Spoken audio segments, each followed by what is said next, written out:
আপনার মাধ্যমে আপনাকে সহ সবাইকে নববর্ষের শুভেচ্ছা। অনুভূতি আসলে এটা তো আমাদের বাঙালি সংস্কৃতি।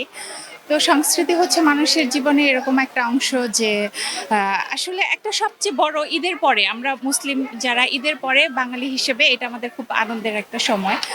তো কারাগারের এই এত সুন্দর আয়োজন আমরা যারা কারা পরিবারের অংশ এই সুন্দর আয়োজন আসলে উপভোগ করছি সকাল থেকে এই যে র্যালি হলো এই যে সবার একটা মিলেমিশে আনন্দ ভাগাভাগি এটা আসলে আমাদের মধ্যে সাম্য তৈরি করে সবার যে আনন্দটা হচ্ছে সার্বজনীন এতে বৈষম্য দূর হয় সবাই একসাথে হয় এটাই অনেক বড় ব্যাপার আমাদের জীবনে।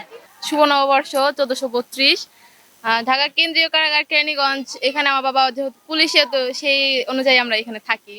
তো সকালে র্যালি হয়েছে, তারপর হচ্ছে এখন খাওয়া দাওয়া হইতেছে, একটু পরে আমাদের অভিনয় হবে। মানে সব মিলে অনেক আনন্দে কাটছে আজকের দিন। আমাদের হচ্ছে ইভেন্ট ম্যানেজমেন্টের একটা থেকে আমাদেরকে আনা হয়েছে।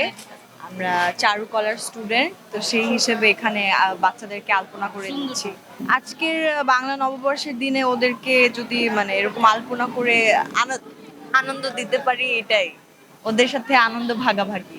অন্যান্য বছরের তুলনায় অতিরিক্ত যোগ হয়েছে আমাদের আনন্দ র্যালিটা।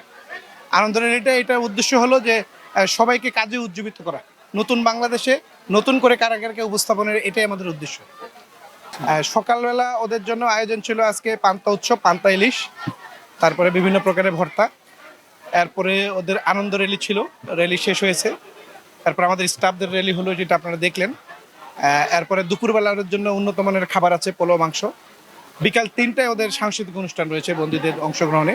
এটা বন্দীরাই অংশগ্রহণ করবে এবং বন্দীরা দর্শক।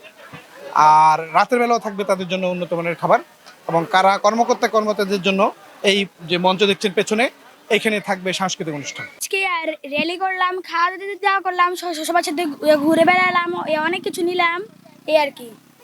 আর এই যে অনুষ্ঠান দিদি দেখবো, অভিনয় দিব, যেমন খুশিতে তেমন সাজবো। 1432-এর শুভেচ্ছা। আজকে আমাদের জেলখানা একটু নতুন ভাবে আয়োজন করা হয়েছে, খুবই ভালো লাগছে বাবা মা সবাইকে নিয়ে।